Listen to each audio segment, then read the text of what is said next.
গত ২৬ সেপ্টেম্বর দর্পণ বাংলা বুক ক্লাব লন্ডনের উদ্যোগে মাসিক সাহিত্য সভা ও কবি সম্মাননা অনুষ্ঠান সম্পন্ন হয়।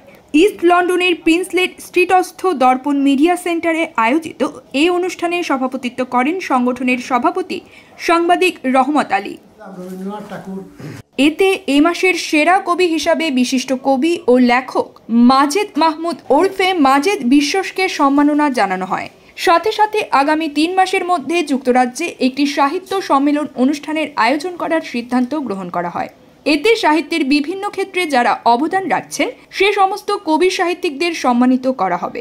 এতে মোট 10টি বিভাগের প্রতিটিতে সম্মাননা সনদ ও ক্রেস্ট প্রদান করা হবে। সংগঠনের সেক্রেটারি সলিসিটর ইয়াউর উদ্দিনের পরিচালনায় এই অনুষ্ঠানে বক্তব্য রাখেন সহসভাপতি কবি আসমা মতিন, শিক্ষক মিসবাহ কামাল, আব্দুল হাই, নাজমুল হুদা, আব্দুল মুকিত, রেদওয়ান খান, দিলরুবা ইয়াসমিন রুহি, আঙ্গুর আলী, আফিয়া খাতুন সিরি, সাইফুল ইসলাম শায়েক, মোহাম্মদ আলী, সাদেক আলী, সাংবাদিক ফজলুল হক সহ আরও অনেকে। উল্লেখ্য, লন্ডনে প্রতিষ্ঠিত দর্পণ বুক ক্লাবের উদ্যোগে সাহিত্য ও সংস্কৃতি চর্চা সহ কবি সাহিত্যিকদের সৃষ্টিশীল কাজের মূল্যায়ন ও তাদেরকে উৎসাহিত করার লক্ষ্যে সম্মাননা প্রদান করে যাচ্ছে। এর ধারাবাহিকতায় প্রতি মাসে এ ধরনের অনুষ্ঠানের আয়োজন করা হয়। তাছাড়া বাংলাদেশ সহ বিভিন্ন দেশের কবি সাহিত্যিকদের নিয়ে মত বিনিময় সভার আয়োজন করা হয়ে থাকে।